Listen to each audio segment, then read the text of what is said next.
What's up everybody and welcome back to the channel. In this video for the First Descendant today, we are looking at a machine gun, an ultimate machine gun. And no, it's not Enduring Legacy. It is ALBION Cavalry gun, and this weapon has never really been given a chance to shine due to the fact that Enduring Legacy is such a powerhouse and performs so incredibly well.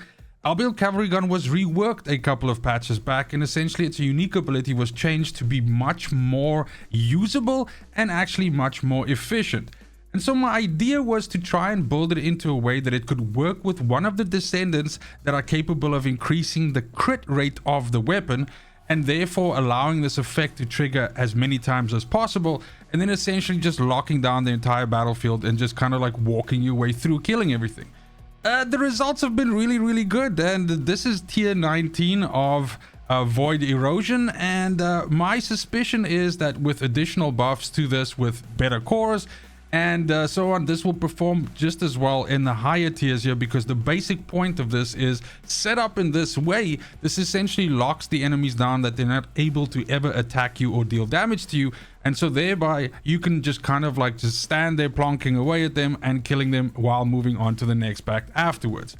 This is really efficient and actually makes this activity super easy to do, because you don't really necessarily have to worry about survivability. So this is something that I could potentially suggest to someone that might not want to play the whole skill damage route, even though I don't know why you wouldn't want to. Innis absolutely destroys void erosion, but surely it's always good to have options, and I was really pleased with the results that we saw here. Now, first things first, I just want to say that this is a very specific use case for this weapon, because you also need to be using one of the descendants that actually increase the crit rate of the weapon, because that's the only way that we really get to the levels of indecency that you saw in that footage there right now. Now, specifically for this video and for this version of the weapon, I was using Hailey, but I'm pretty sure Enzo can work as well. I tested it with Valby as well, and I also tested it with Blair. So in all cases, of course, depending on how you build those descendants, there is an argument to be made that it can work as long as you have a way of artificially increasing the crit rate of your ALBION Cavalry as much as you possibly can with your descendant, because that's the only way that we can really get the unique ability to fire off.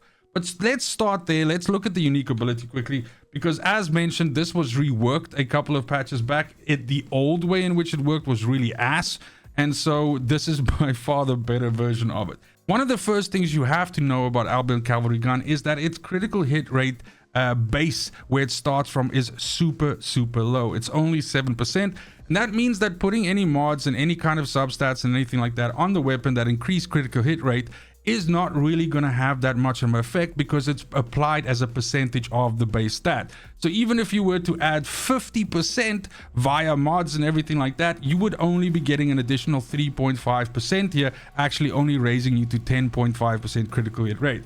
It's for this reason that you have to use descendants that can boost this up, and I'll show you just now with Hailey as an example of how this happens. So when we look at the unique ability, we can see that this is called Cavalry, and it says on hit inflicts mark on the enemy, and hitting an enemy inflicted with mark increases critical hit rate, this amount here, plus 30, and that's a flat 30 up, and applies this buff to the attack. Each critical hit ricochets, and that's those in the footage that you were watching, those pulses that you see shooting out that are stunning the enemies, and it basically favors the enemies that have the highest remaining HP, so thereby you're always sure that you're locking down the toughest enemies, or the enemies with the most remaining HP, and it stuns them for the duration of 4 seconds, which is super generous. All right, continued fire then gives you the horseshoe effect, which is basically what you can see is that while you are shooting, and you kind of like hopefully saw that in the footage, you could see I was strafing from side to side, and I was actually picking up speed. That's because you get this kind of like movement buff as long as you keep enemies pinned down with the fire from this gun, and as long as you are shooting at them while they are under the effect of this stun.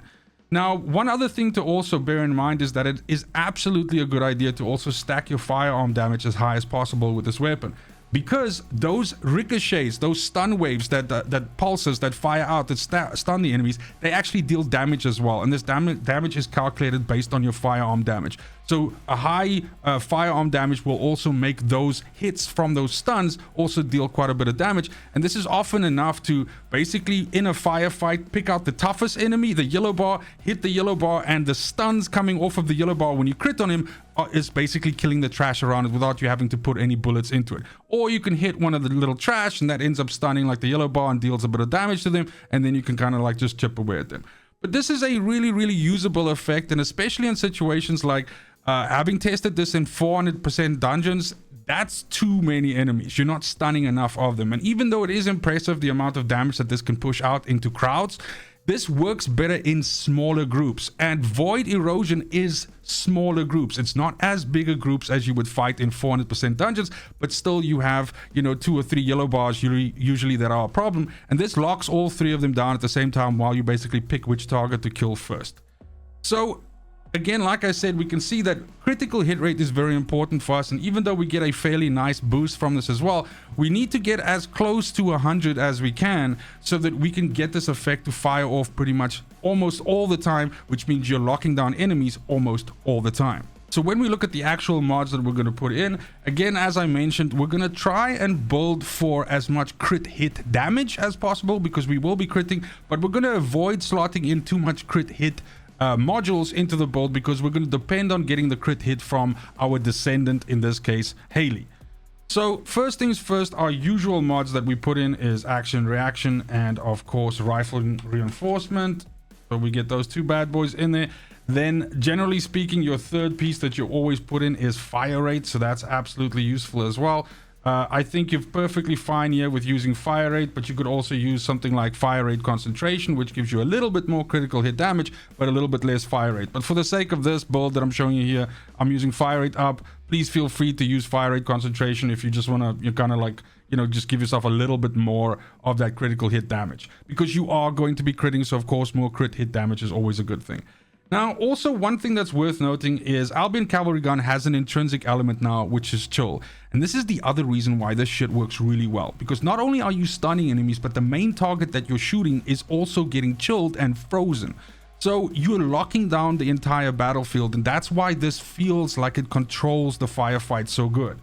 So when we go back here, because we have chill intrinsically as well, I just go ahead and put in chill enhancement on top of that as well. What that's going to do is it's going to another 30% of our firearm attack is also going to be chill attack, and we are leaning very heavily into chill damage with this, so it absolutely just makes sense to give us this additional avenue for damage. And at this point, it is a machine gun, right? So the point is we want to have as many bullets as possible because we have long reloads, so we want to have as much in the weapon as possible to shoot as much before we commit to a reload. Now, by default, the rounds per magazine for Albion Cavalry Gun is not shit, but for an LMG, it's lowish. It's at 75, so we have 75 bullets away. So we can pretty much expand this by quite a bit by going here and putting expand weapon charge in. That's going to take us all the way up to 111. And then we can also use another mod called concentrate support ammo. This is going to take us all the way to 134, and with the added benefit of giving us a little bit of critical hit damage as well at plus 6.5. Now we can take one of the blue mods. We are going to take better concentration, which specifically gives us critical hit damage. We're not putting in better insight because this 40% critical hit rate here would translate into so very little increase of our base crit that it is a waste of a mod. The majority of our critical hit is gonna come from Hailey, or it's gonna come from Enzo if you use Enzo, or Valby, or Blair, and that's why you have to use one of those descendants to basically boost the crit rate that way, because that is a far more efficient way for you to raise the crit rate. Now we can also focus on some damage. So bullet integration is good for us here. Let me see, boom, because this gives us firearm attack, which again is good for the proc effect, but just damage in general, and it's actually giving us some critical hit damage as well. So we're just double dipping into 2 really good buckets here. I then at this point in time would like to also include a golden mod, and I think sweeping squad works really well for us here. Because this is a mobbing weapon, and because we are killing enemies in groups, it means that after your first group you have your full stack already, because after defeating an enemy you get 10.6% of increased firearm attack for 5 seconds at 100% chance, and you get 3 stacks. So as long as you stay in the fight, and as long as you are killing enemies, and you're killing enemies faster than 1 every 5 seconds, you will keep this topped up, and you will have this additional 31.8% of additional firearm attack sitting on top as well, which just helps you chunk through the enemies even better. Now, the last slot here is, I think, a flex slot, and I kind of want to still change it to something. I have my eye on chill priority, because this gives us chill attack plus 50%. However, it does completely and utterly fucking shatter our reload. We can see that our reload now is 2.5 seconds, which is about what you expect from a machine gun. And it means that at 2.5 seconds, it's probably in your best interest to every once in a while, like reload, cancel, and everything like that, especially if you're in between 2 groups and you kind of want to get a lot of bullets back fast. Other than that, you can kind of get used to the flow of it. 134 bullets is enough to chew through at least 2 to 2.5 packs. And how Void Erosion works is they throw packs at you at a time. So you can essentially go 2 packs, reload, 2 packs, reload, and you're good to go. At the moment right now, and for the sake of this video and the footage that you were seeing, I've actually been running Inside Focus. But Inside Focus gives us critical hit rate and firearm critical hit damage of plus 6.5%. So again, I think personally here, probably the element, the chill priority is going to be better for us here. But if you want to recreate something that is exactly like what I used in the video, this is what you saw in the video. But again, I will say this, my plan is to re-slot this and actually put in chill priority and then test that again as well. So this is the whole package here. You can see that our critical hit rate is 8% only, but with a 2.6 times multiplier. But in the lab now, I'll quickly show you how we actually increase the critical hit rate with Hailey, for example. So now standing in the lab here, we can see that if we look at our stats, we have an 8% chance to critical hit rate, and we have a 3.4 times multiplier, all things together. Now, if I shoot at these enemies, you'll see that it procs every once in a while, but it's nothing too reliable, and it kind of like ain't that great. What we can do then, and those of you that don't know how Hailey's kit works, she has an ability called Cold Fury, which you can engage, and this incrementally over 16 ticks increases your firearm and skill critical hit rate. And so this is going to give us a massive boost of critical hit rate. So I'm going to engage this right now, and we can actually see it tick up. And let's go over here, and you'll see now my critical hit rate is going up. Nice, nice, nice. Now we have to bear in mind that this does not include the flat amount that gets added to our critical hit rate once we actually fight. What I mean by this is here, remember in the unique effect, it mentions that as soon as we start hitting enemies, we get a plus 30 critical hit rate. All right. So now you'll see that the crit starts way more reliably firing off almost all the time. As you can see here, I'm critting a lot. And so therefore, this is what allows me to control the battlefield that well. So again, you don't just do this with Hailey. Enzo can do this as well. Blair can do this as well. And of course, Valby can do this as well. Any Descendant that's able to artificially increase their weapons critical hit rate will be able to replicate this pretty much. The reason why I chose Hailey, of course, is because she is my chunkiest just gun running character. And at this point in time, let me actually just quickly flash you the build as well. So I get a lot of times in comments, people say, yeah, but which fucking build did you use with the gun? And I get that, so apologies for not showing that before, but here you go. So the footage that I was recording is using this build of Hailey. I'm not going to take time to explain every node though, because I do have a dedicated Hailey video on the channel. You can just search for Hailey under my channel and you'll find both her snipe build as well as her gun build. But this is the one that I used. And pretty much the idea here is just being that you empower your weapons. You are like super tough because we have like a lot of shield. And then I use shield collector to just like buff up my shield the entire time. And that way, you know, I'm running around with like 24k. Maybe I can show you here quickly. 24k of shield. And I kind of like just top that shield up the whole time. And that's how I survive pretty much all the shit. So this is pretty much the setup that we use now for this. Now with weapon cores, we're able to push this to the next level. But first, let's quickly talk substats. So for the substats, once again, the intrinsic element of this weapon is chill. We also have a chill module, and I also put chill in as a substat. We take rounds per magazine because that's valuable for us for more bullets. And then of course critical hit damage is also good for us here. You'll notice that once again here I did not take critical hit rate, grabbing firearm attack as my fourth substat. So literally the only place that we're getting critical hit rate from, let's say a majority from, is from the Descendant.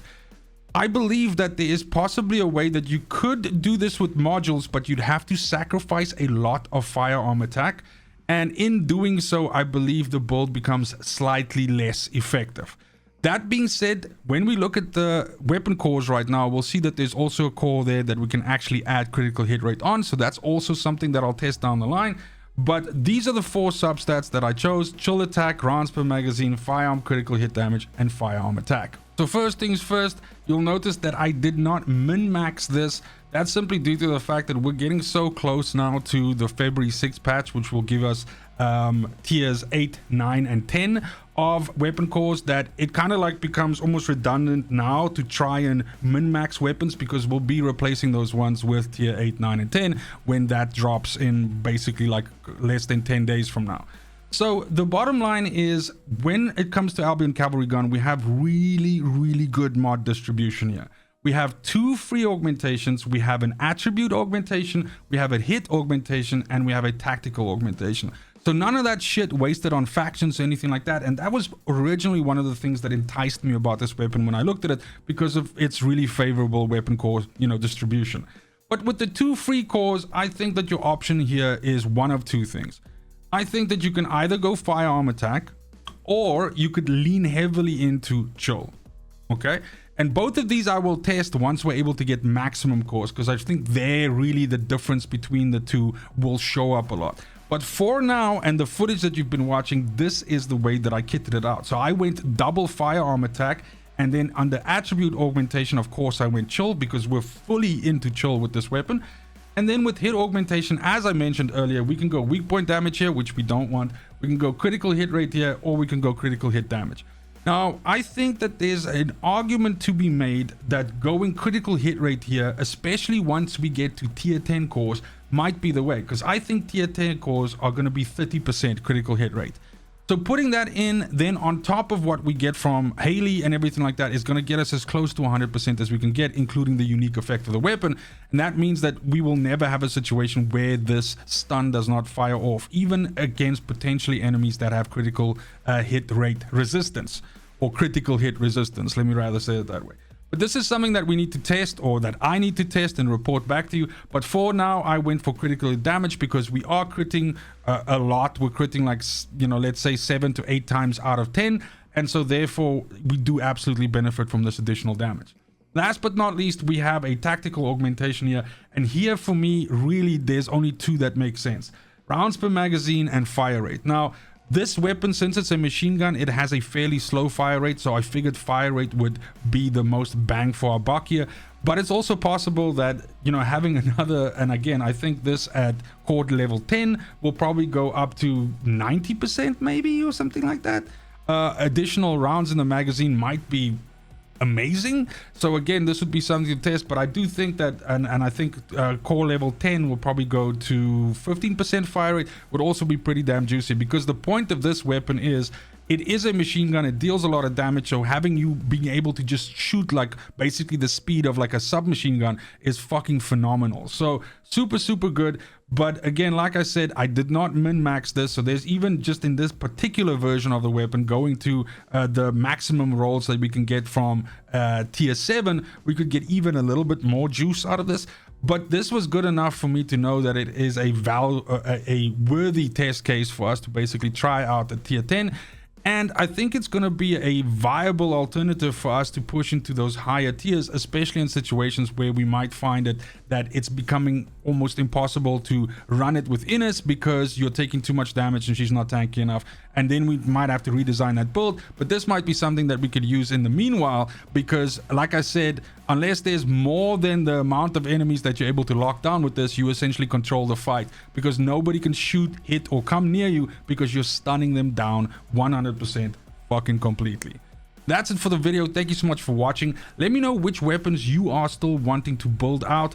Let me know what you're excited about for the new patch. I'm assuming it's everybody's looking forward to the additional void erosion purge. That's a long name though. I just say void erosion, fuck it. But the additional levels and basically being able to tier 10 our guns, I think is gonna be awesome. Some of these weapons, some of the videos that I've been doing the last couple of days, these weapons are fucking insanely powerful. So having just more power on them is super exciting, and I'm looking forward to it. But that's it, and as always, fucking cheers.